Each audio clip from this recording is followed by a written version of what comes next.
Hello, everybody. Welcome to the Props Network podcast. I am your host, Steve Clark, and I'm joined today by a very special guest, someone who does some work for the Props Network, someone you may have seen on our Instagram or our Twitter feeds. We have with us today Jumoke Davis. Jumoke, how you doing, man? I'm doing great, Steve, and you're doing great. I'm really excited to be joining the podcast, and I love what you're doing and glad that I could be a guest on it as well. So thank you. Awesome. That's so great to hear. Thank you, Jumoke. Yeah. Good. It's good to hear from people you respect that they like what you're doing. So that's great. Yeah, thank you. Of course. This is going to be a very nice and pleasant podcast. Yeah, very pleasant, as we're going to start with like coronavirus, right? That's not really pleasant, but Yep. I mean, it's true, but if we can make it brighter than it actually is, maybe that'll make the people listening a little less depressed about the situation going on right now. Yeah, let's hope so. We can make them smile. Just a little bit, take their mind off of it. I would hope so. Let's start with you, though. Let's start with what you're doing with the Props Network, how you got involved. So I know that you're making a lot of NBA videos with the Props Network. Yeah. So Sam and I go way back to our University of Pittsburgh days. Let's go Pitt. Yeah. And, over Sam the years, Sam is the guy in charge of all content at Props Network, by the way, just for background. Yes. So he came to me and said, "Hey, are you interested in doing some content?" And I said, "Yeah, I'd really be excited to join the Props Network and do something that was different." As you talk about my background, I was with Monumental Sports Entertainment, primarily working with the Washington Wizards for a long time. And it really was a time that I wanted to do something different and do a little bit more on camera. And Sam and I got together and said, hey, why don't we give this a shot? He wanted to grow the Props Network. I wanted to grow and do different things. And everybody's into betting now. I mean, that's where it's going as the leagues are changing. Although like EPL and other leagues have all been doing it, now North America is becoming way more involved in it. So Sam and I got together and talked about what we can do. And obviously NBA is the league that I've been following the most. And I really enjoyed. I enjoy not just the betting aspect of it from a money standpoint. I hope all of you have made some money off of some of my picks. But, it's like whenever I go to Summer League with the Wizards, never with the NBA. Obviously, when I work for the team, I don't bet on the NBA. Right. But, football or English Premier League or something like that, I'd put some money down here or there. Right. Wish I put on Leicester City back in, 2018. I know. Can you imagine? Oh, my gosh. Oh, man, the money you would have made there. Yeah. But, once in a while, just put some money down and have some fun at blackjack or something like that. And so it was kind of a thing where Sam and I would talk and have conversations and said, let's do this and let's grow beyond just my video. But as we get to later, growing the Props Network, as you're doing a podcast now, and I love what you did with the Oscars and covering more sports and building a studio and getting more people involved. I never thought I would be doing betting content, but I feel like we're kind of at the forefront of doing that with media. Agreed. I think it's really exciting. I mean, it is blowing up right now, betting in the United States. It's been big overseas in the UK and all that, but now, I mean, I think Virginia just approved having a brick and mortar casino for sports betting. So it's in the next 10 years, I really anticipate all 50 states allowing sports betting on your phone or going to a casino. So it's a really exciting time to be a part of it. Kind of feels like you're on the ground floor a little bit. And yeah, like you said, I've been a sports fan my whole life. Just got into betting a couple of years ago because it has started picking up steam. But it's such a fun way to watch sports when you have a stake in the game, especially a game where maybe it's two teams you don't necessarily care about the outcome. Throw $30 on it, and then hey, now I'm really rooting for the Cavaliers to win this game, or you know what I mean? So it's a really fun way to enjoy sports. And you have been working with. You've worked with the Washington Wizards. You've been on the court. You've interviewed the players. When you speak to those players and when you're like working with the actual team, does it make you a fan? Like, were you a Wizards fan while you were working for that team? Yeah, so I grew up in Washington, D.C. So you were already a Wizards fan. Oh, yeah, it was my dream job, which is crazy because I'm like, but you don't work there now? But, I had done it for so long and, seeing the players that are now alumni that I grew up watching and then, actually growing with, I mean, I was there when John Wall was drafted. Now he's a 10-year vet. Like to see Yeah. him grow up, to see Bradley Beal grow up, Yeah. has been amazing. So it's been a great opportunity that I really enjoyed, and I learned a lot and grew, and I built connections that were beyond just what they did on the court, getting to know Totally. them as people, as family, having some of them, know about me personally and vice versa, and getting to know the Yeah. people that are behind the scenes, their family, friends.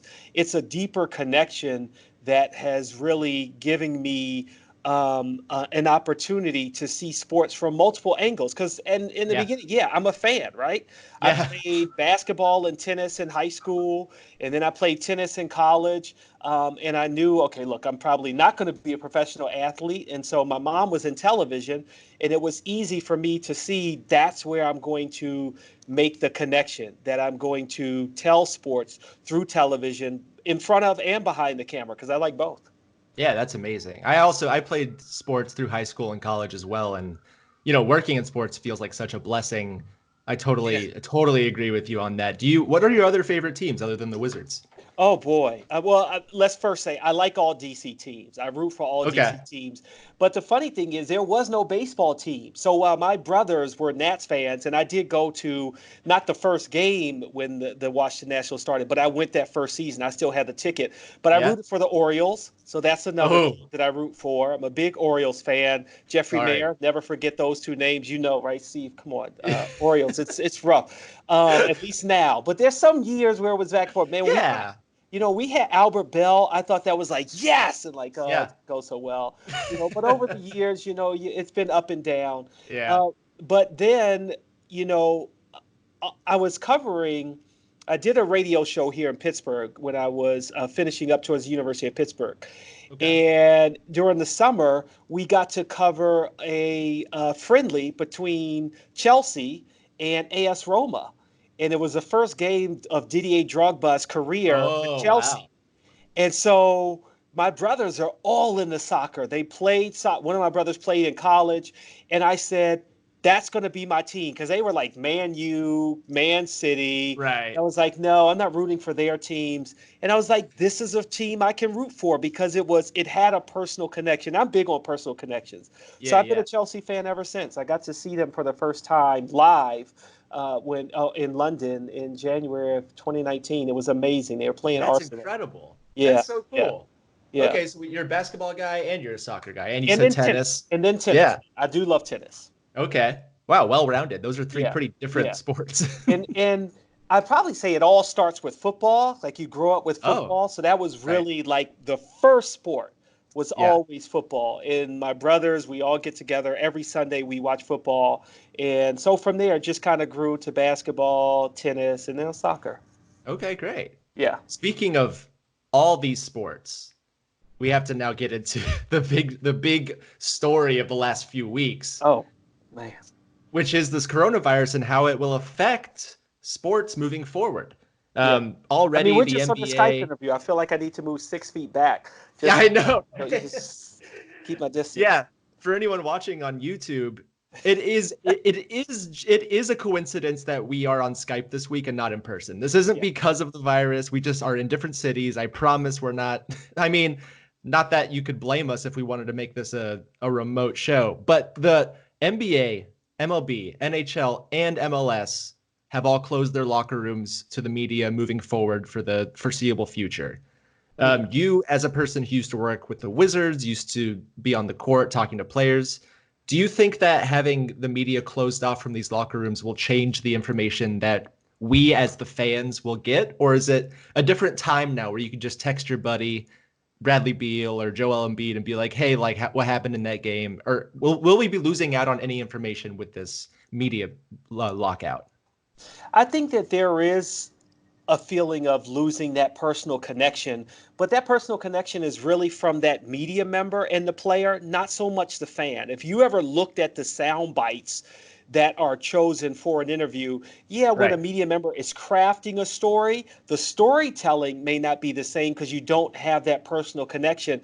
But with technology, why couldn't you make it a group Skype or a Zoom Yeah, where, okay, the media members are in another room and the players right. right here, and you talk to that player? It probably helps Yeah, out the players because it's like, hey, we're only giving you one or two players. You can't stand around the locker room and decide, okay, I'm going to talk to this person today, talk to that exactly. person tomorrow. It literally is that the information will be transmitted like we are talking now. I do think it changes in that. Um, I personally love seeing the media there, but with technology, would it necessarily change if you had one representative? Let's say you said you made it a rotation where one person got to go in the locker room or one Right, person asked all of the questions and then everybody else just used those answers to craft whatever their story. I right. don't, Yeah. you know, I mean, I remember, do you remember it was some years ago when Mark Cuban got really upset and closed off the locker room to a couple of media members because they were Yep. using a computer program to write the game story? Right. And people were upset because they thought he was doing it to ban the media members when he was trying to make a point of you cannot have computers now write the game story. It takes away from Right. that human element. I never want Totally. to lose a human element, but we have a human element here and it's through Yeah. Skype. And so I don't know if there will be outside of if there were like five or six people all from the media on this one camera trying to talk to the player, which would be crazy. Right. I Yeah. think that there's no problem whatsoever with saying, hey, we're trying to protect you as much as we're trying to protect us. And this is Yeah. a necessary evil that we have to do to try to stop this virus.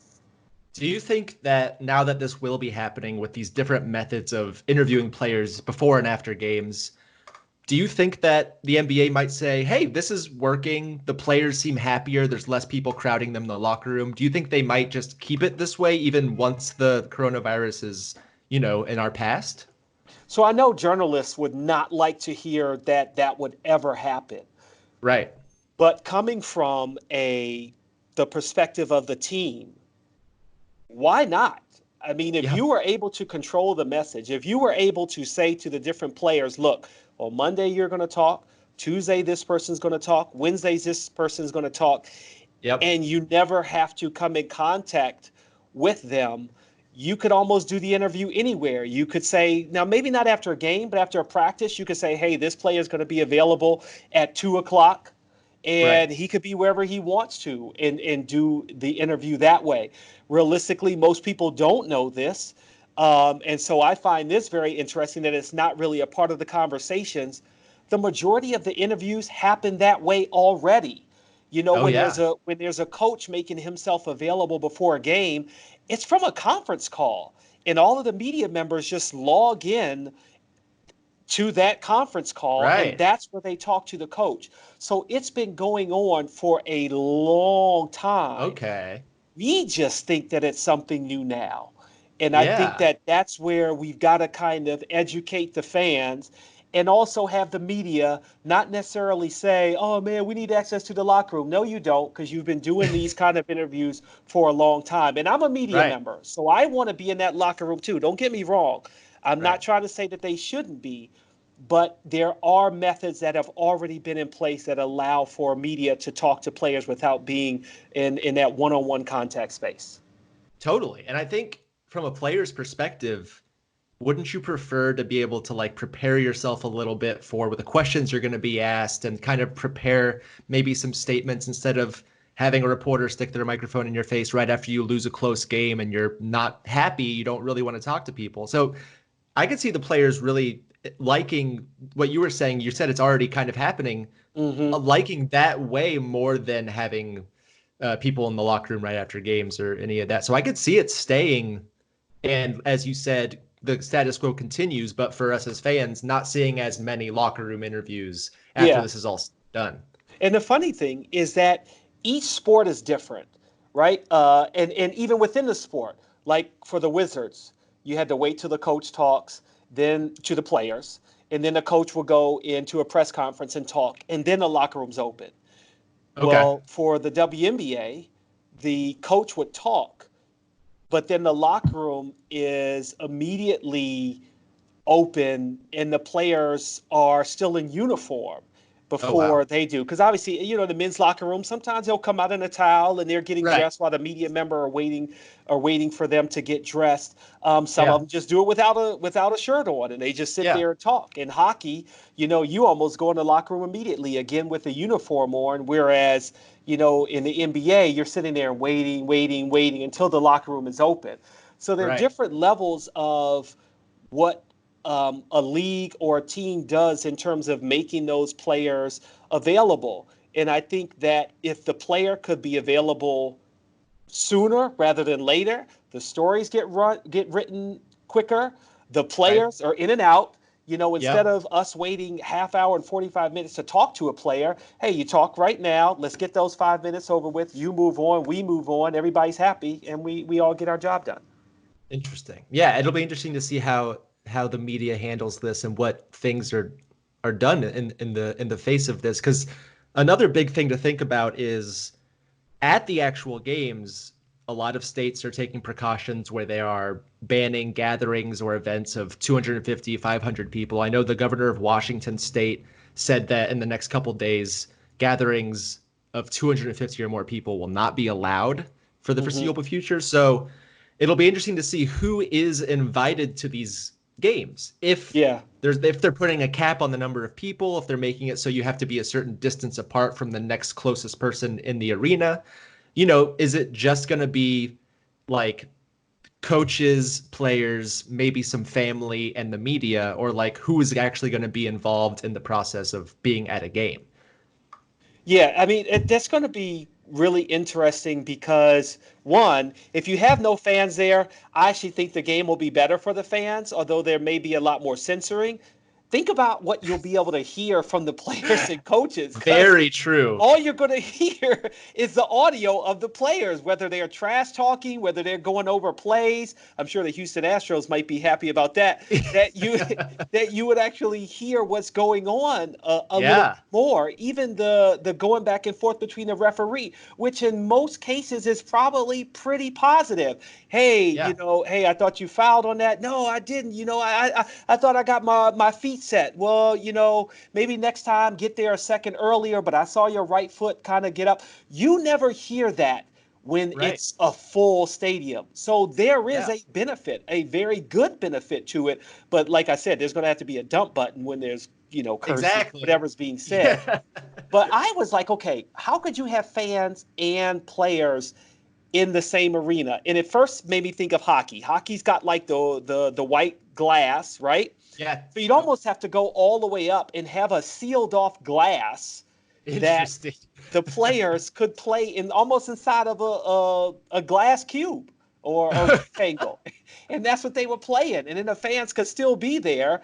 But the issue is the team and the league still care about the health of the fans. And Right. that really is just as important to the leagues and the teams as Yeah. it is to the health of their players, as we don't want fans to come in here into a building and accidentally get COVID-19 or any other illness from another Yep. fan. And I Yeah. think obviously nobody paid attention to, oh, you got the flu, you've been coughing and sneezing, but this is different. Right. And Right. we gotta think of it that way. But I'm really looking forward to an empty stadium. I can't wait to hear what these players are going to say. Interesting. Yeah, I hadn't even thought about that perspective of it before. I was more thinking of like how if these teams play in empty stadiums or empty arenas, if that will affect home court or home field advantage for those teams. Do you Uh, think that it would have any bearing on that? the only one it wouldn't is in LA, where the Lakers and Clippers share the same arena. Right. But I no, realistically, it probably would, because look, by the time you're a professional player in any sport, you've played in multiple arenas. It really is the fan that makes it home court, home field, home ice, Yep. whatever the case may be. So it will change that. I think one thing that it will affect, along with the fans, are all of the people that work in the arena, whether it's the ticket takers, the Yeah. food service personnel, security, anybody that's working at the booth selling T-shirts in a team store, things like that. They are Yeah. also probably going to feel the effects, maybe way more than the players. I hate to, Yeah. you don't want to bring money into it, but the player's going to be fine. A good number of Right. the players are going to be fine, but it's those people who count on the, $300 here, $500 there. That's just Absolutely. gone for, you don't know in the foreseeable future when it's going to Yeah. come back. So I think from that perspective, an empty arena will have a lot of negative effects, but that home field, home court advantage, I think will be minimal because the players, they're ready to play anywhere. Right. That is very true. I guess the other thing to think about is traveling to these games. Like, I know, so here's something kind of embarrassing about me. I played Division 3 soccer and basketball. I mean, it's not that embarrassing. I was a college athlete, but it was That's Division that's 3. that's Steve, pump up the chest. Like, yeah, I played. But with that being said, we were a small program. We took Greyhounds, we took public transportation to get to our games. Um, I mean, thinking about some of the smaller programs, even in Division 1, I can't imagine they are living a very glamorous life, getting from game to game, probably flying commercial. You had to travel with the Wizards, correct? Yeah. Now, first and foremost, I played Division 1 tennis. We took a bus from Baltimore So to good, Tallahassee to play good. the MEAC championship. So I know about having to take a bus for a long period Yep, of time. But yep. yes, I did travel with the NBA. I've traveled with the WNBA, and the WNBA, they would fly, or at least excuse me, I know about the WNBA travel. They used to travel commercial. I think that's going to change now, but they used to travel commercial. So you would see them on buses, planes with other people. Right. Same for the G League. They travel just public, transportation, so to speak. Yeah. But yeah, for the Wizards, we did have our own team plane. Now there are about 30 to 50 people on it, depending on the size of the team or the length of Right. the road trip. Yeah.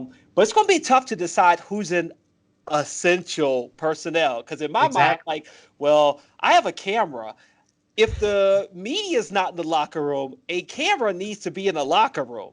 So I would imagine that my colleagues that are still with Monumental traveling with the Wizards, they are going to be included in that traveling party. I imagine Right. whoever's on social media who's actually going to be tweeting, because that's what will happen. It's going to be an empty arena, and it's just going to be the team, whoever's on charge of the digital department is just going to tweet all of the score updates. Yeah. And they're going to send out a final score on a tweet, and that's it. Or it's going to be like old school. Hey, the Wizards won. Da, da, da. The Steelers beat the Browns 13-10.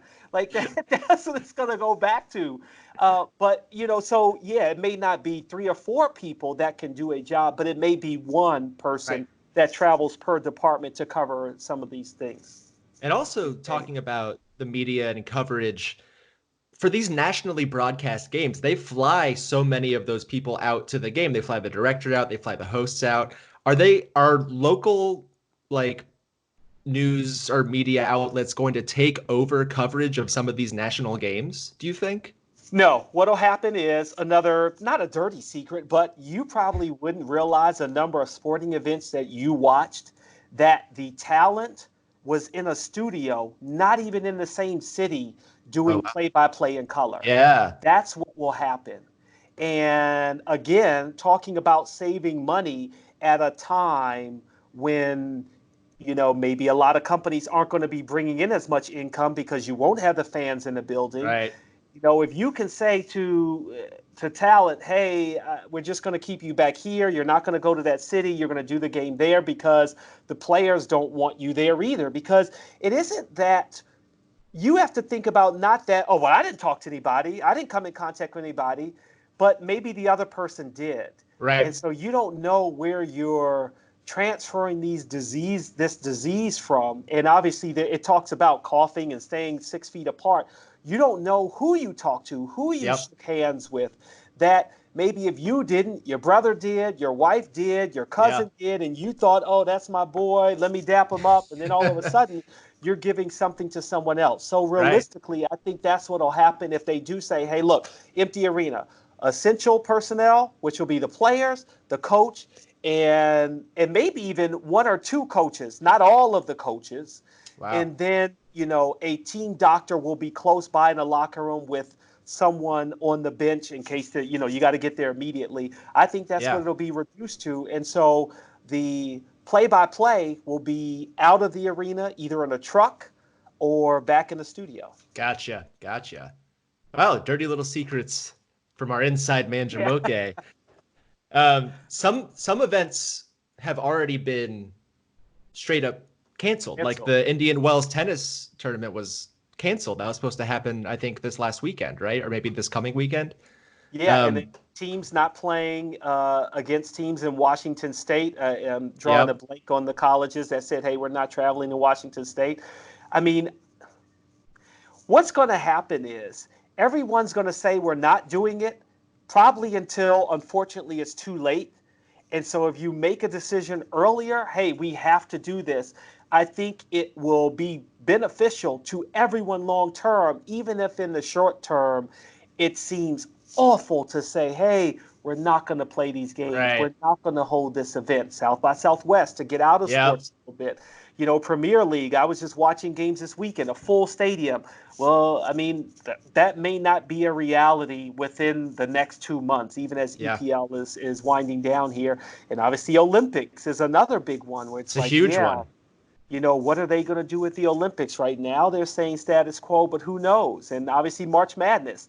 You know, you got college basketball going on right now. The NBA teams are trying to, get ready for the playoffs. You got NFL draft coming up. All of these different events that at some point they're going to, unfortunately, probably all say we're going to have to either cancel them or no fans. Yeah, absolutely. And opening day is a couple of weeks away as well for baseball. Yeah. This is arguably the busiest time for sports. It is. And it's I mean, obviously this goes well beyond sports, but it is just like such a crazy time for this to be happening as a sports fan.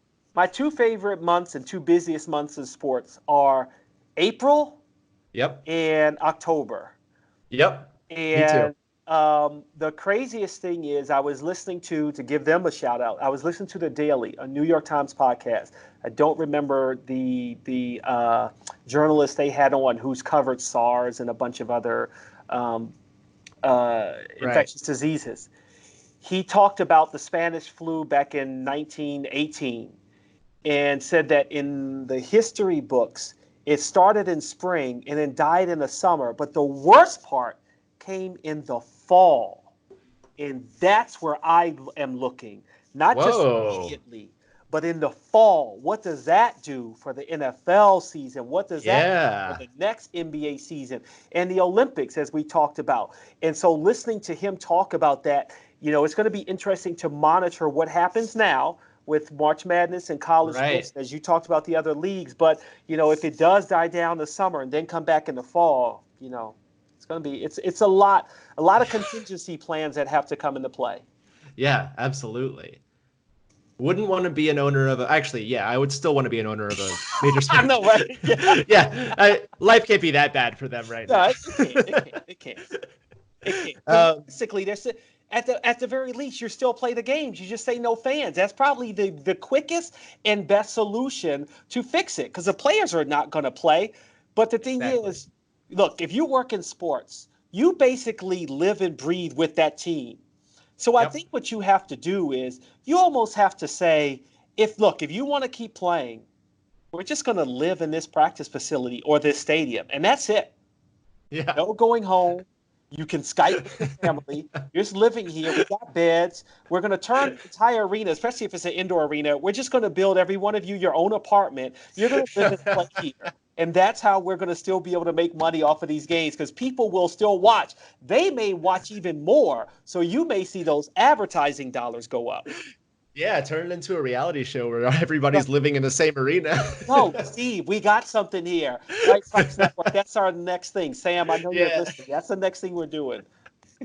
Oh, man. All right. Speaking of the Props Network, this podcast is brought to you by thepropsnetwork.com. Visit thepropsnetwork.com for all the latest betting news and the best bonuses from the top legal betting sites, like a sign-up bonus of up to $1,000 at DraftKings or a $20 free bet at Unibet just to try it out.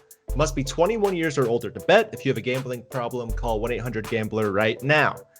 Okay, let's talk about something more fun. Okay. Let's talk about the NBA, which we're in the midst of this NBA season right now when all this is going down. And each team only has 15 games before the playoffs, right? So Yeah. it's very important time right now of the NBA season. Let's talk about these futures for division winners, conference winners, individual props like MVP, most improved. Let's start here with the rookie of the year. It seems like it's a Okay. pretty foregone conclusion, right? It seems like Ja's going to win it, even though Zion is coming on really strong in the second half. Yeah, I mean, I feel like it's definitely going to be Ja Morant mostly because he's played way more games. I mean, Yeah. obviously, it took some time for Zion to become healthy to be able to play. The only caveat here is if you look at the standings, right? Memphis is the eighth seed, Yeah. 32 and 33. Well, 3.5 games behind them is the New Orleans Pelicans. Yeah. If the Pelicans can take that eighth seed, although I know that it's kind of, you're supposed to vote it's supposed to be based on the regular season. Right. But I could see if the Pelicans do get close, that more people will consider, okay, maybe it's okay if it is Zion Right. because he has helped catapult his team to the playoffs, which Right. no one expected. I mean, Yeah. if we look at Rookie of the Year, the last time I did a tweet out about it, um, the opening odds were Zion was plus 120, Ja Mm-hmm. Morant is plus 215. And then right after the All Star break, it was minus 560 for Ja, odds Yep. on favorite, and plus 550 to Zion. That's when I would have taken Zion.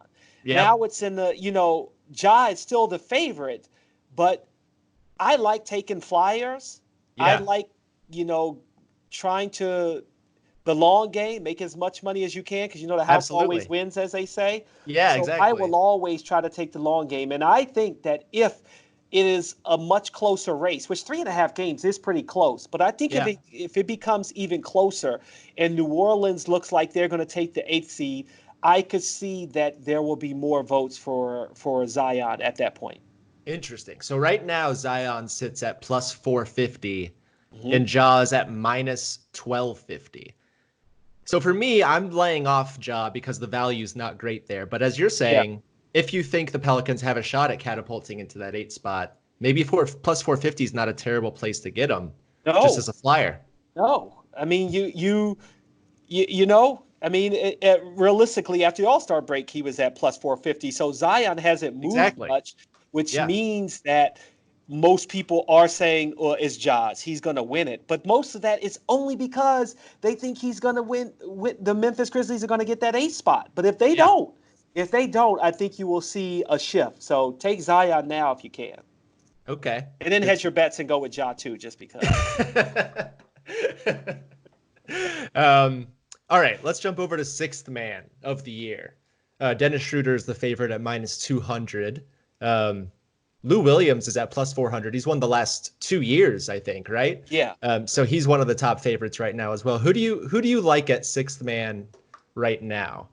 Boy, I mean, it's a tough one. Here's the thing: Lou Williams, he is the only three-time Six Man of the Year and as a third player, he joined Jamal Crawford as three-time Six Man of the Year, but only the third player along with Kevin McHale and Detlef Schrempf to win in back-to-back years. They should Okay. just name the trophy uh, the Lou Jamal Award, because you got to kind of include both of them. But I mean, it's tough to me not to pick Lou Williams. I mean, I like what Dennis Schroeder is doing, but I think more of what I like about what he's doing has nothing to do with Dennis Schroeder. It has to do with the fact that Chris Paul Yeah. has come to the I I can't even imagine anyone ever saying the Oklahoma City Thunder are going to be not just a playoff contender, but they will make noise. You don't want to Yeah. see Chris Paul in the Thunder Yeah. if you're playing him in the NBA playoffs. And that's where I think he's elevated Dennis Schroeder's game because Yeah. Dennis Schroeder, if you remember, he was a starter for a while in Atlanta, and they were like, Yeah. I don't know. And then that's when he was shipped out. So I think he has done very well, and he plays a lot of clutch minutes as well. When they do that kind of like 2-point guard system. Yeah. But it's tough not to vote for Lou Williams because he is just a straight up six man. Right. And Dennis Schroeder. That's the thing is that so Montrezl Harrell is Harrell's plus the other one. 250 and Lou Williams is plus 400. It's so fascinating that two guys on the same team can be two of the top three favorites for the same sixth man award.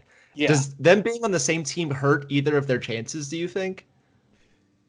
I think it does. I think it does in the fact that realistically, if you were to decide if you wanted to bet, you would, for the most part, probably just go with Lou Williams because you know what he's done. He has a history of doing it. He has a track record of doing it. And Montrezl Harrell is, I don't want to call him a product of the system like I was saying about Dennis Schroeder, but I think that, again, Lou Williams is the consummate sixth man. And although his numbers aren't as good this year, at least he's not as efficient. I think he's at like 19 points per game with 26 minutes per game. So I think his numbers are down from last year, but it's still consistent. Yeah. And it would be like when you knew Michael Jordan was really the MVP, or LeBron every year could be the MVP, which we'll get to later, but you give it to Karl Malone. What? What are you talking about? Michael Jordan's the MVP. Stop it. Just stop it. And that's exactly where we are now. Come on. Lou Williams is the sixth man. And let's leave it at that. All right? Keep giving him the award until he says I'm retired. Then name it after him. Then you give it to Dennis Schroeder. So, boom, Dennis Schroeder. That's what I would. Okay. Can't argue with that. Sorry. You can't get it. You just can't get it. You can't. Have you seen the video of LeBron when the Lakers played the Clippers, of LeBron constantly getting the pick to get Lou Williams to defend him? Have you seen that video of all those plays? So we're not talking about defense here. Right? So that's not a part of the sixth man here, Steve. Sixth man's about lighting it up. And that's what Sweet Lou does with the sweet jumper. Don't pay attention to his defense. Come on. I mean, he's won it 2 years in a row despite that defending, so I can't argue with you there. That's right. He needs to call up Pat Riley now, who I think has the trademark on back-to-back-to-back. So he should be able to use that, and he can have a little T-shirt. Sweet Lou, back-to-back-to-back. Okay, let's go to most improved player. Right now, Brandon Ingram is the favorite at plus 175. Jason Tatum plus 250. And then Bam is at plus 300. Those are the three front runners right now. Who do you like here? Okay. I'm going with the long shot. I love Bam Adebayo. Steve, let me ask you a question. Before this season, did you know who Bam Adebayo was? I did not. No. You had no idea. If I said Jason Tatum, oh, yeah, he's with the Celtics. Oh, yeah, they went to the playoffs last year. They made a lot of noise without Kyrie Irving. Oh, yeah, Jason Tatum. He's amazing, which I have a side story for you after that. Brandon Ingram went from a team with LeBron James where when he went to New Orleans, it was like, Steve, who else is going to score? Yeah. Like when Zion went out, it was like, okay, Brandon, there you go. We need you to score. Bam Adebayo is doing things on the offense and defensive end. Now, you talked about, right? We talked about that with Lou and LeBron James was trying to get him on the defensive end. Bam Adebayo is changing the game on both ends. If you watch that game, that Heat-Bucks game, Giannis could not get around Bam. Yeah. He was struggling. He was struggling because I think Bam changed the game for the Heat and allows the Heat to have the kind of success, which nobody expected that either. If you had a most improved team, you may want to throw the Heat in there because you never thought they'd be as strong as they are. But I think that's why you go with Bam and unfortunately not Brandon or Jason Tatum, who I just want to tell you this side story. When I worked with the Wizards, I remember I did a story on Bradley Beal. We went back to his old high school, Chaminade in St. Louis. Nice. There was a young kid at Chaminade. He said, Jumoke, this kid's going to the NBA. You should interview him. I did an interview with him. We added him to the documentary we did on Bradley Beal. Oh, wow. Jason Tatum. That's cool. He is sick. His game is sick. But he was good as a rookie. Yeah, he's been good. That he's not Yes. most improved. He's No, just a no. good player. Yeah. Yeah. It's just like, were you not watching him last year? So you were watching the NBA. Yeah. The one thing I will say for Brandon Ingram, and I think the reason he is the favorite here is just because of his 3-point game, how much it's improved this season. He's averaging 6 more points a game, and it's because of the fact that he's making on average 2 more 3-pointers a game. He's attempting like 5 more 3-pointers a game. So you have to give him credit for at least adding that element to his game. Well, But yeah, like I you will give him said, credit for that. Yeah, but yeah. like you said, he had no choice. Like he Hmm. he became the guy who needed to score Yeah. when Zion was out for 50 games this year. So I like the Bam pick there at plus 300. That's good value, and he's averaging a double double with points and rebounds. Like he's having a great Come year. on, come on, Yeah, double double. yeah. Okay, now the big one. Let's talk about Mm-hmm. MVP. Mm, Right man, now, if you were to bet right now, Giannis is minus 670. LeBron is plus 350, and then there's an enormous drop off to Luka at plus 3,000. So Giannis is a huge favorite right now. Is there any chance LeBron, Luka, somebody can take the MVP, or is it pretty much Giannis's to lose at this point? it's okay. Let's look at some stats. Okay, MVP: LeBron 25 points per game, Mm-hmm. 10 assists per game, almost 8 rebounds per game, shooting almost 50% from the field, 35% from three. And when he scores more than 30 plus points, they are undefeated, 20 Yeah. and 0. Giannis doesn't have the assists, but averaging a double double, 30 points, almost 14 rebounds. I feel bad. Like I know what James Harden was saying. Like, dude, you're 7 foot. Like you can Yeah. dunk the ball. You can fly over all of us. So yeah, you should be dominating. Your Euro step is across all of Europe. Like it's it's out of control. Yeah, you're really good. We know you're the Greek freak. I think when you look at LeBron's age, you Yep. look at what the Lakers were last year when everybody was reveling in the Lakers being a bad team. And Yeah. he said, okay, I got you. Let's see what happens this season. Yeah. And I know Anthony Davis, who should be actually probably third in the MVP voting if you want to talk about a team's improvement. But I think Yeah. even Steve, if you look at this past week, well, I guess it'll be weekend, right? Saturday night, what do the Lakers do? LeBron James and the Lakers versus Giannis and the Bucks.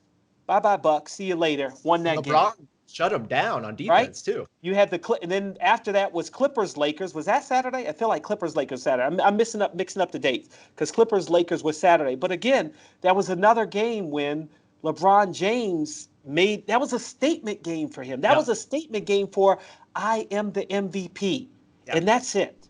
Now, the only other thing I would say is how can you not look at Chris Paul Interesting. based off of DraftKings, right? The Yeah. over under for wins was 32.4 wins for the Thunder. Yeah. They are 123% there. They have 40 wins on the season. That's all because of Chris Paul. That's all because of Chris Paul. Let And me I see if think he's that, even on here. oh, But yeah, no, go on. no, right? Because you had Luka third. Chris Paul was what, fifth on DraftKings? Let me see where he's at. Because yeah, I totally agree with what you're saying right now. Chris Paul is not even, if you go on DraftKings right now, you can't even find odds on Chris Paul. How could you not? You knew what you were getting. You knew what you was it. Dennis Green says, "We are who we thought they were." We knew who the Lakers were going to be. We knew who Milwaukee Bucks. We knew who they were going to be. Yeah. No one knew who the Oklahoma City Thunder, who they were going to be as a team. And I'm not even that much of a Chris Paul fan because Yeah. everybody calls him the greatest point guard. He's never taken a team to the championship. But that's Yeah. because no point guard can actually take a team to the championship. But I digress. That's for another day. I'm probably going to get killed on Twitter for saying that. But the bottom line is he has done more for the Thunder than I think LeBron James or Giannis have done for the Bucks and the Lakers. I totally agree with that. They were being laughed off once they made those moves in the offseason. Oh, All they had was Chris Paul. No one expected. I mean, no, no, anything like this. They're the no. fifth seed right now. They could easily go into the playoffs at number 4 and have a first round home field. Like it's unheard of what they're doing. And yeah, I totally agree. It is Chris Paul. They are 4 games out of the number 2 spot. Yeah. They are just they're 8-2 in their last 10. They won 3 in a row, and Chris Paul is telling them about what they need to do to get prepared for the playoffs. And I think they will make some noise. Yeah.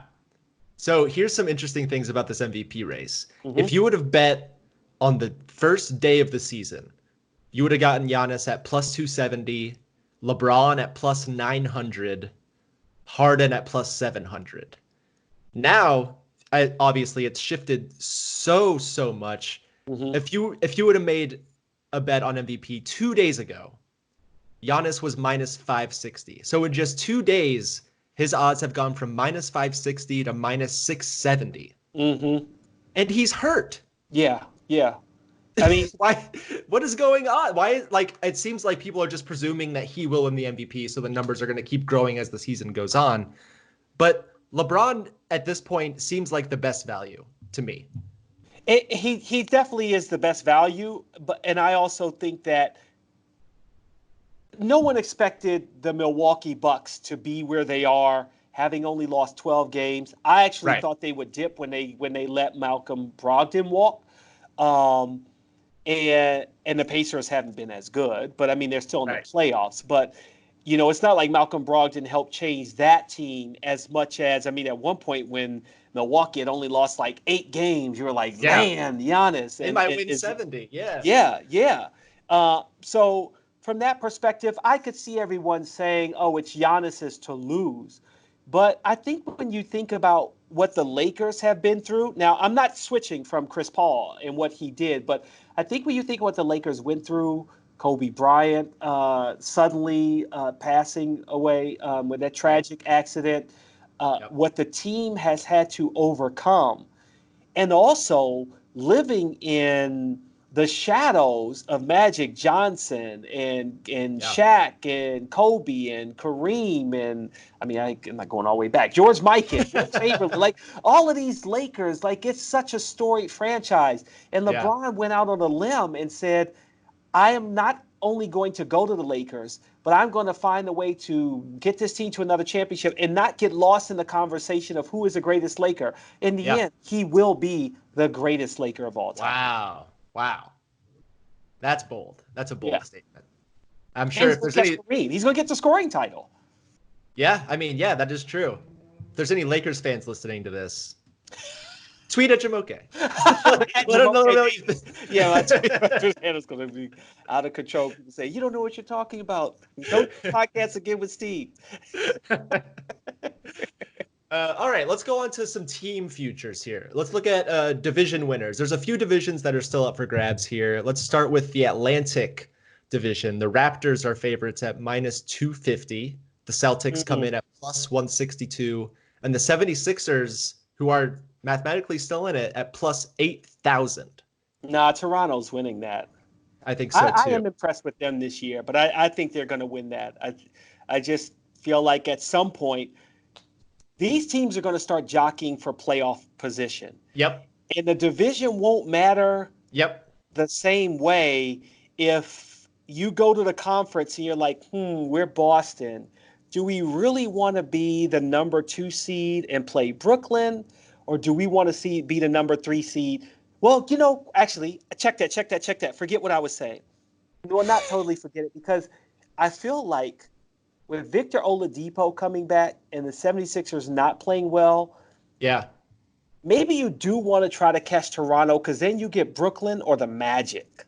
Yeah. And so maybe that is better for them to have something to play for, to say, okay, let's get the number 2 seed. And in getting the number 2 seed, they basically will win the Atlantic division, because it would most likely drop Toronto down. Yeah. So from that perspective, maybe they are going to play for it versus resting. But a lot of these teams are going to try to start jockeying for position. So absolutely. And they may not try to go for that. I wouldn't want to see Philadelphia in the playoffs, because they are a team that is like the ultimate, like what could have been. I think they, at home this year, the 76ers are 28-2, the best home record in the NBA. And if you're telling me I have to go against this team 3 times at home and we have to win, or I guess you don't technically have to win any of them, but you have to make sure you sweep at home to win, because they're incredible at home. On the road, on the other hand, they're 10-24. It's an overrated record because they're so bad. That's the thing. So I still, but here's the thing. If I'm going into the playoffs and I know that it's either Philly or Brooklyn, Hmm. I definitely don't want to see Philly because I know that if we go to Philadelphia, there's a very good chance they could win just because for whatever reason this year they are unstoppable at home. Yeah, yeah. And I I get that. I get that. Yeah, go ahead. Sorry. and so if you're looking at their last 18 games, I'm not saying by any means that the 76ers are going to win this division. This is me playing devil's advocate here. What are they right now? How many games out are they? They are The 8 games 76ers out, in the division. Yeah, 8 games out. and there's 18 games left. They would need the There's no Raptors way. and the Celtics to slide, but here's the thing. I think the 76ers can win 15 or 16 of their last 18 games. And the reason is 11 of their last 18 are at home. So I think they win 10 or 11 of those. I think they can They're go not 500 on healthy the though, road. Steve. Don't forget that. That's true. They're not healthy, but and this is just me obviously saying this as like a devil's advocate thing. They're plus 8,000. It's probably a waste of a bet, but if you want to have some fun, you want to put $10 on the 76ers to make the most miraculous comeback ever and usurp the Raptors and the Celtics, which I don't think will happen. The Raptors are too solid of a team. I think they take the division. They're not going to slide so significantly that the 76ers have any space to get back in. Yeah. But Well, hey, but the thing is, like, Philly fans are a different breed for many reasons. yeah. But the fact that when they are by their handle and by bets, they are the second most bet team Yeah. by DraftKings. Like, Philly fans must just like live in a world where they're just like, hey, we're winning this. Even if we don't have Joel Embiid on the court or Ben Simmons, we're doing it Yeah. because we're Rocky. Yeah. I don't know what it is, but people bet on Philly. They're ahead of the Clippers. That people are betting on Philly to win the NBA championship. So there's something that maybe either you and I don't know, Steve, or Brett Brown is just like, hold up, we're holding you back. We're holding you back. Now go for it in this final push, just like Clark said.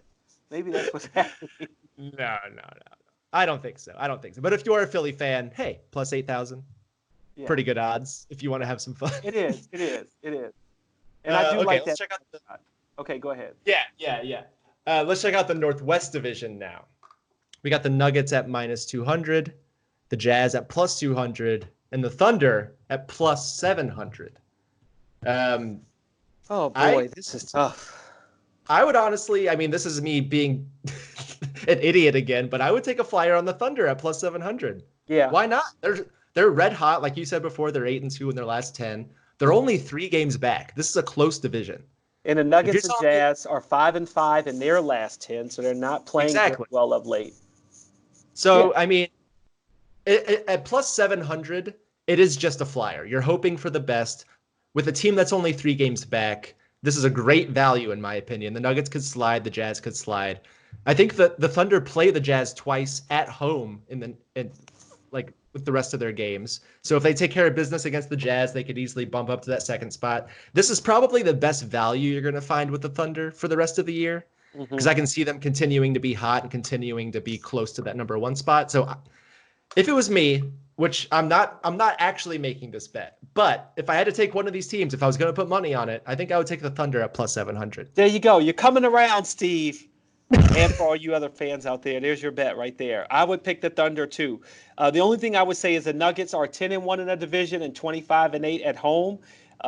So I think that's something to think about. They got a lot of games left at home, and I think it's going to be tough to catch Denver because of that. But I would also take the Thunder too, because if you've got a chance, any chance whatsoever of winning that division and you pick the Thunder, you not only have a good shot at it, but it is so close. I mean, the fact that 3 games separate, the rest of the season. I mean, the final game of the season is against the Jazz in Salt Lake City. So that's going to be a big game. And they play the Jazz at home the beginning of April. So in Oklahoma City Thunder. So there's they play both of those teams twice. So there could be a lot of jockeying for position there.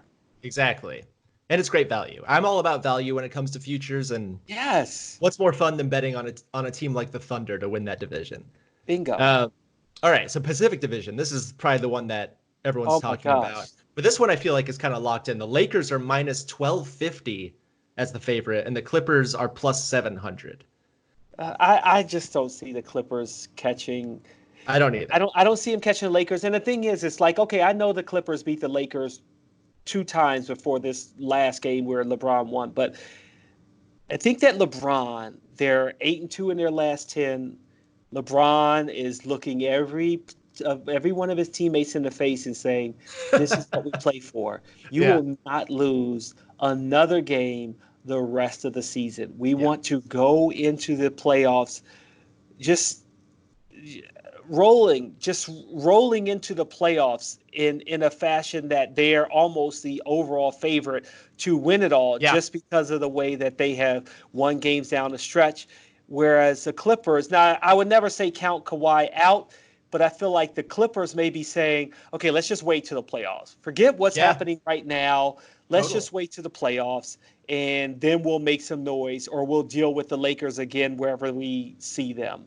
Because the other thing with the Clippers is that they don't need to fight for that number one seed. If the Lakers Yeah. have the number one seed, the Clippers also have home court advantage. Yeah, Because it's just a home that's and who they'll home. see. Like, so what are we playing? Exactly. What are we doing Exactly. here, man? Like, They can stick at number two and be totally fine for the whole playoffs. They don't care about winning this division. Yeah, I wouldn't put money on. I mean, minus 1250. Are you really going to lay that much money to have the Lakers win the division? I'm going to lay off this entirely. Yeah.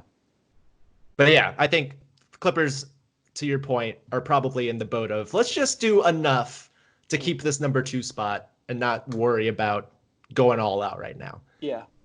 Last division we can talk about here is the Southwest. Another fun one. This one is a little more up for grabs. The Rockets are minus 250 as the favorite, and the Mavericks are plus 180. The Grizzlies technically aren't mathematically out of it. They're plus 50,000, but I don't know if you want to. I don't know if they let me down. They Yeah. let me down. They were 6 games back at plus 10,000 going into the after the All-Star break. And I thought, that was a long shot you could take. Yeah. And they just haven't played as well as I would like to see down the stretch. They're 4-6 in their last 10. That's really like, okay, they're not going to be able to do it. And as I mentioned earlier, the Pelicans or the Trailblazers may actually be able to catch them for that 8 seed. But Right. Dallas and Houston, I think that will come down to what team do you want to play first? If the playoffs started today, the Rockets will play the Nuggets, which is not a good matchup for the Rockets. Right. And the Mavericks will play the Clippers, which is probably an even worse matchup. But for Houston, they're like, well, we're not going down. We don't want to play the Clippers in the first round. We saw what happened the last time the Clippers went to Houston and said, okay, if the playoffs start today, this is how we would handle you. And they don't have a center. And They don't have a center. the Clippers just said, okay, we're just going to, mop you off the floor. And I think that would happen in the playoffs too. So you could take a flyer on Dallas, but I don't see Houston letting up. They are 6-4 in their last 10. Their home record is 22-10. They have more home games than road games, I believe. And I see the Houston Rockets holding on to that. Okay. And just to play devil's advocate here, the Mavericks, I think they're only 2 games back, right? So not bad if you're going to get plus 180 with them. Their offense is incredible. They're the best offense in the league. They're untouchable on offense. And the big reason that they're losing these games is they just aren't clutch. They don't have that clutch player to win the game for them down the stretch. They're 13-20 in games that were within 5 points in the last 5 minutes. So if they would reverse their fate there and go 20-13 in those games, or even if they went 500 in those games, they'd be in first place. So I think there is a little bit of bad luck involved. If you want to call them not having a clutch player to win them games like a knock against their team, that's totally understandable as well. You do need somebody at the end of the game you can rely on to win those games. But I think the ball is just not bouncing their way like it could be. So in this last month of the season, I could see them making up those 2 games. I would much rather put money on them at plus 180 than put money on the Rockets at minus 250 just because of the value. Yeah, I think the tough thing is that you look at the games, that the last 2 games they lost. Luka Doncic is averaging 37 points per game. They still lost. Yep. They may suffer their first 3-game losing streak of the season, if they lose to the Denver Nuggets tonight, Yep. that is alarming to me that Luka's playing well, but the team is not. Yep. And we just talked about Denver. They're playing for seeding and the conference to be that conference winner too. Yeah. So I think that the fact that they've lost 4 of their last 7, Yeah. Dallas had, they just seem to be going in the wrong direction right now. But that's what gives you good value. It just Yeah, depends if you that's think true. they're going to bounce Yeah, back or not. It's yeah, all about yeah. if you think they're going to bounce back. All about the Okay. value, like you're shopping at Aldi. Conference winners now. Let's Oh look at the boy. East. So the East, Milwaukee's obviously the front runner at minus 190. And then it jumps down quite a bit to Toronto at plus 650, the Celtics at plus 700, and the Heat at plus 700. There is no bet there, because I I don't want agree. Giannis to get hurt. But That's unless he got exactly hurt, right. they're going to win it. That's it. They're the Eastern Conference champs, and I think same for the Lakers. I think barring an injury, there's no way that the Clippers are catching them, or even the Nuggets. I just don't see it. Yeah, I agree with that completely. Do we know the status of Giannis's injury right now? We're recording this on No, Wednesday, we're the recording 11th. on Wednesday. I do not know the status of his injury, but I expect that.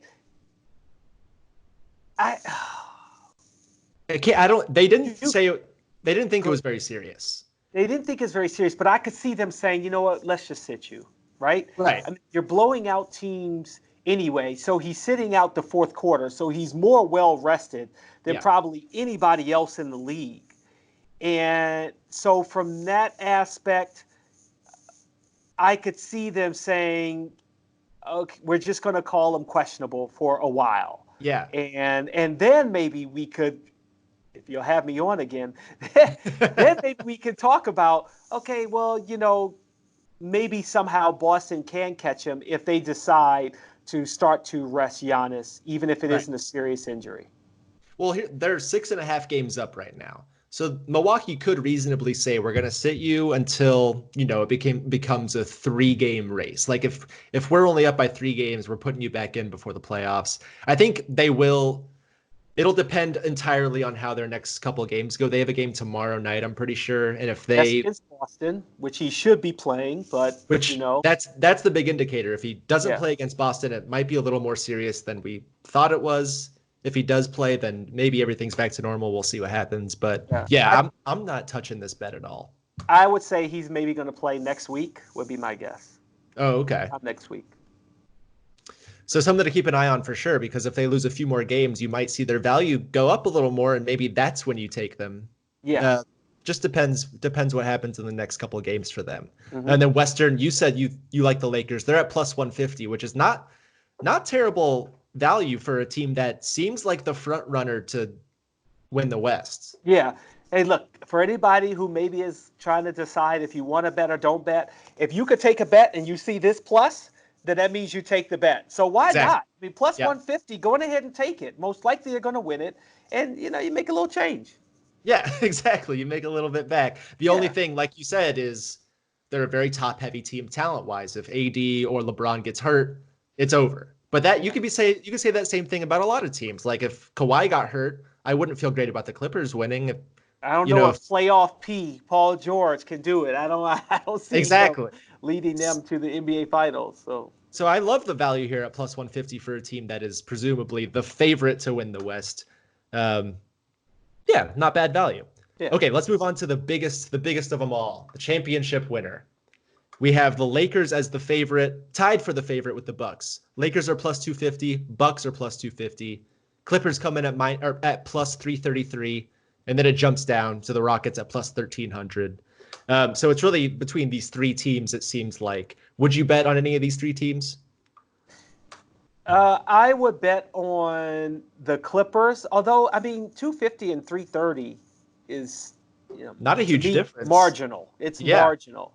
So I think I see the favorite as being the Lakers because I think Giannis, if you want to talk about individual stars on each team, Giannis has to beat LeBron and Anthony Davis. And and not that he has to beat JaVale McGee, but it's like defensively, JaVale McGee or Dwight Howard can take care of Giannis on the defensive end. But Giannis, to me, Anthony Davis is just as good as Giannis. So he kind of Yeah. cancels out Giannis. And I just think that the Lakers are the favorite there. And I almost at this point, outside of an injury, which none of us want, I don't even know if you really want to bet the Clippers. I think the Lakers are just the better team overall to win it. I think they have better supporting cast, better shooters, and they've been more consistent this season. And LeBron James is showing them what it takes to win a championship. Not that Kawhi isn't, because Kawhi has won a championship more recently than LeBron, but I just don't know if the supporting cast is there for the Clippers. And the Bucks, now that Giannis is injured, who knows what that will do to him. And think about this in terms of the travel, right? And how that affects a player's body. If it's a Western Conference Finals and it's Lakers Clippers, you aren't going anywhere. Yeah. You're at home for almost 2 weeks. Yeah. You are well rested. The Bucks have no shot of beating a well-rested, well-oiled machine in the Los Angeles Lakers at that point. That's a great point. All right. I mean, stuff for you guys to think about. We have a couple more minutes here. You just moved back to Pittsburgh. You went to college there. You lived in DC for a while. Now you're back in Pittsburgh. I got to ask you, which city has better food? Oh, boy, that's a tough one. I did some research on this. It looks like in Pittsburgh, they mostly put fries on everything. Is that kind of their thing? They don't just put fries on everything. Come on, Steve. No, Romani Brothers. That's the thing. Okay, DC has Jose Andres, right? Okay. That's where I would say if you thought about food and figured out something, you may say, okay, Jose Andres, because he is DC. He's got season tickets to the Wizards. I think he goes to Caps games too.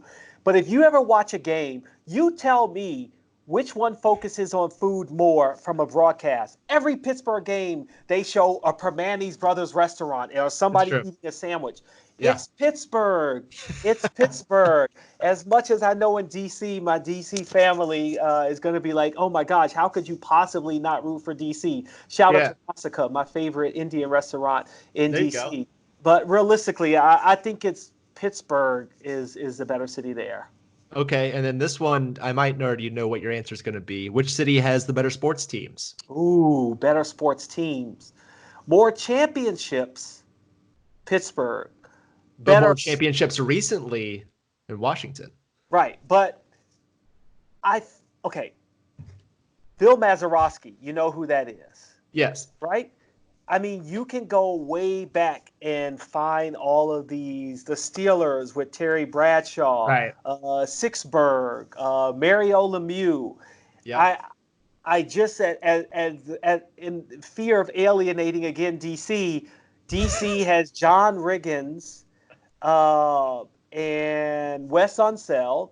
He's won a championship. Yeah. Alex Ovechkin. He's won one championship. But Sidney Crosby's won 3, right? Yeah. Ben Roethlisberger's won 2. Yeah. And so I think if you look at the totality of the championships and what they have won, I think you'd have to give the edge to Pittsburgh. I agree with you, even though I don't like the Pirates. What are you going to do? I don't like the Penguins either. I don't like any of these Pittsburgh teams. But they are good, and that's why I don't like them, probably. Yeah. I mean, their success when their last manager, Clint Hurdle, they were kind of like a team no one expected to win, and they didn't win the World Series, but, they did make it to the playoffs. So, you'd be surprised. Yeah. Well, I hope you enjoy your new home.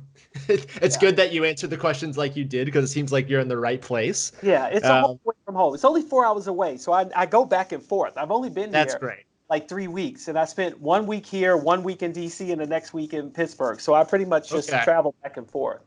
Well, there you go. Yeah. And you'll always be on thepropsnetwork.com. Always, with my ridiculous that's a given. bet. I hope I've made any of you who pay attention to my idiot long shot bets make money. I felt my heart sunk when Dominic Thiem didn't win the Australian Open. That was my best long shot. And even Sam was texting me like, oh my gosh, you're going to win this thing. I was like, he's in the final. I'm Team T. And then he stunk it up against Djokovic. I couldn't believe it. But my French Open, I'm looking at the French Open. If they play it, I mean, man, Right, Indian Wells is canceled. Who knows? In France. Yeah. Yeah. Yeah. So we'll see. It's an interesting time for sports. Yeah. As I like to say, it's for your viewing and betting pleasure. That's why you Absolutely. Yeah. Exactly. We don't hold us to 100% of our bet. But hopefully we can entertain you. I don't even tell my wife about my bets. Not a good thing. All right. Well, Jumoke, thank you for joining me. And thank you to the audience for listening. Jumoke, what's your Twitter handle for them to reach out to you with their hot Lakers takes? At Jumoke Davis, JUMOKEDAVIS, at Jumoke Davis. And that's I just use my name on everything. So Perfect. Yes. Twitter, Instagram are the same, but I think I did have to make it different on Snapchat and TikTok. But you can find it. Yeah, you can find him. That's Jumoke Davis. I'm Steve Clark. Thank you again for listening to the Props Network podcast, and we'll see you next week. All right, ciao for now. Thanks, Steve.